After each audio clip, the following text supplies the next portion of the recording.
kelompok Brunei Darussalam yang beranggotakan saya sendiri Muhammad Suang Ramadhani, Alia Nurin Aisyah, Syara Aisyah Fitriani, Muhammad Fatur Rahman. Ya, kali ini di dalam video ini kami akan menjelaskan tentang Brunei Darussalam yang dimana isinya terkait dengan perbankan syariah di negara tersebut.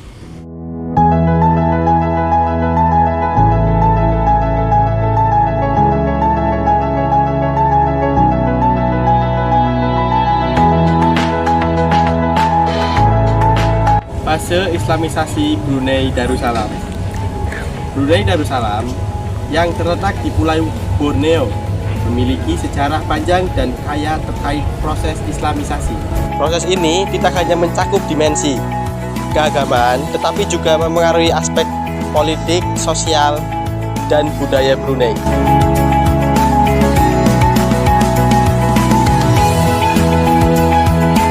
Perkembangan perbankan syariah di Brunei Darussalam.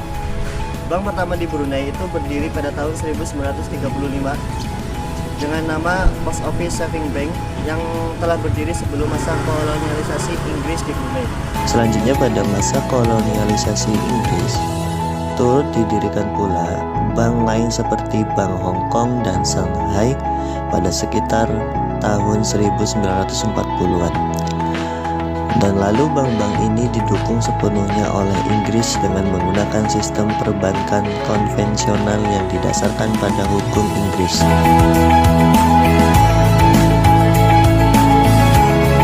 formal sistem keuangan di Brunei Darussalam. Sistem keuangan di Brunei Darussalam didasarkan pada prinsip-prinsip hukum syariah, mengingat negara ini adalah monarki Islam. Namun sistem keuangannya menggabungkan aspek perbankan konvensional dan syariah untuk memastikan kepastian kesesuaian dengan kebutuhan domestik dan internasional.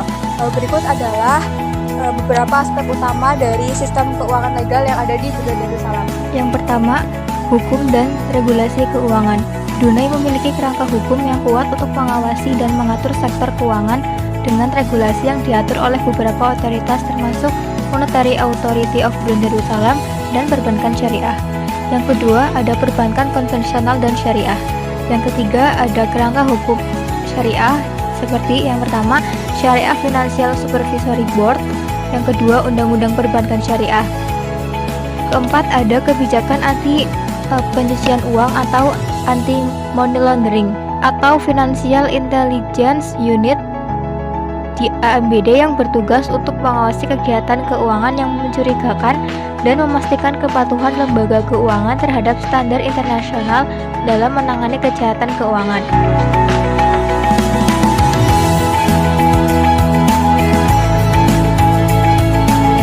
Lembaga keuangan syariah di Brunei Darussalam, yang pertama adalah tabungan dan deposit syariah, yang kedua produk zakat, wakaf dan sedekah, yang ketiga ada kartu pembiayaan syariah, yang keempat ada pembiayaan syariah, yang kelima ada investasi syariah, dan yang terakhir adalah surat berharga syariah negara atau SBSN.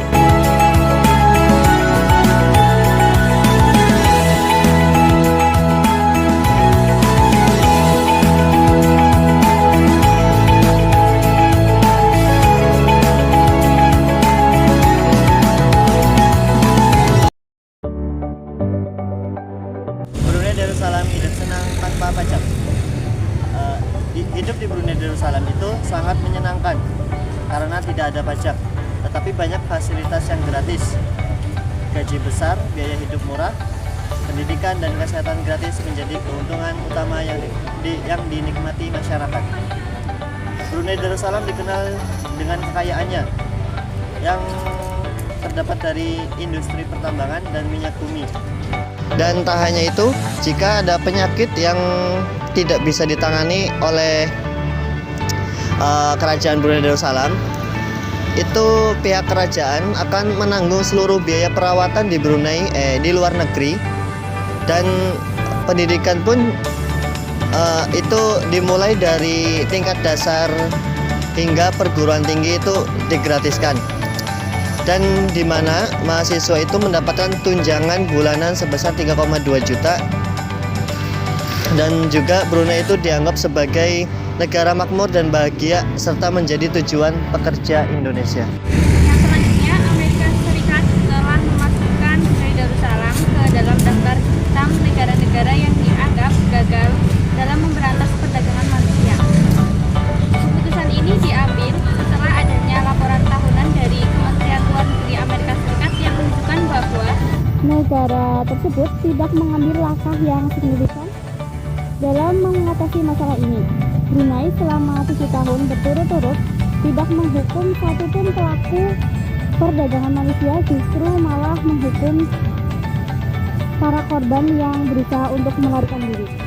Masuknya Brunei Darussalam ke dalam daftar hitam ini memiliki konsekuensi yang serius. Negara tersebut berpotensi menghadapi sanksi ekonomi dari Amerika Serikat seperti pembatasan bantuan keuangan atau perdagangan. Kris bakal bisa dipakai di Brunei dan Laos. Brunei Darussalam dan Laos resmi bergabung ke dalam skema kerja konektivitas pembayaran di kawasan atau Regional Payment Connectivity.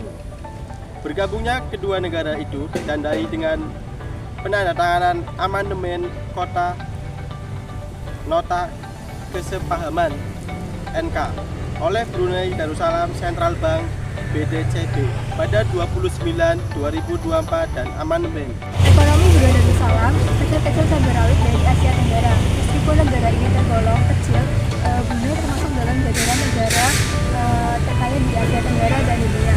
Mengutip data Global Finance Magazine pada tahun 2021 lalu, Brunei masuk peringkat 10 negara terkaya di dunia berdasarkan besaran produk domestik bruto. Kekayaannya berupa gas alam dan minyak mentah. Mengutip dari ASEAN Climate Change and Energy Project, Brunei memiliki cadangan liquid dan energi project terbesar ke-9 di dunia serta produsen minyak terbesar keempat di Asia Tenggara.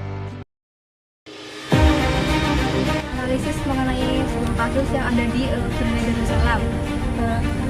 Salah satu kasusnya yaitu tentang ketergantungan Brunei Darussalam pada sektor minyak gas merupakan pedang bermata dua. Di sisi lain, sektor ini telah memberikan kontribusi besar terhadap pendapatan negara dan kesejahteraan masyarakat. Namun di sisi lain, ketergantungan yang terlalu tinggi juga membawa sejumlah resiko dan tantangan. Ancaman-ancamannya itu seperti yang pertama, minyak dan gas merupakan sumber daya alam yang terdapat di kedua bumi. Eksploitasi yang terus menerus dan menyebabkan penipisan cadangan. Yang kedua yaitu ketika harga minyak turun, pendapatan negara akan berkurang drastis, berpotensi menimbulkan defisit anggaran dan memperlambat pertumbuhan ekonomi. Dan terakhir, ancaman yang ketiga yaitu masalah lingkungan seperti pencemaran. Eksploitasi minyak dan gas dapat menimbulkan pencemaran lingkungan baik di darat maupun di laut. Kemudian solusi apa sih yang tepat untuk menyelesaikan masalah ini? Ya, untuk menjawab atas permasalahan tersebut, jadi untuk solusinya itu yang pertama adalah membangun sektor ekonomi lain seperti pariwisata, pertanian, perikanan, dan industri kecil menengah. yang kedua, dengan menarik investasi asing langsung untuk mengembangkan sektor-sektor non-migas. Yang ketiga, menerapkan teknologi baru untuk meningkatkan efisiensi produksi dan mengurangi dampak lingkungan. Ya, untuk dalam video kali ini di mana kami telah menjelaskan beberapa poin penting dari Brunei Darussalam, dan sebelum kami tutup di dalam video ini kami akan refleksi diri, yang dimana kami dari kelompok 6 itu sangat mengapresiasi atas Ibu dosen Apik Anitasari selaku pengampu mata kuliah kajian HSS di berbagai negara, yang dimana kesan kami itu Ibu dosen itu sangat antusias sekali dalam membagi tugas atau menyuruh mahasiswanya melakukan tugas, yang dimana itu membuat para mahasiswanya membuka ide-ide kreativitas dan lain-lainnya, dan juga membuat kami begitu antusias juga dalam menjalankan tugas dari Ibu dosen. Dan terakhirnya kami dari kelompok 6 mengucapkan terima kasih kepada Ibu dosen Apik Anita Lestari yang telah mengampu kita selama 1 semester ini. Sekian dari kami kelompok 6 Brunei Darussalam. Wassalamualaikum warahmatullahi wabarakatuh.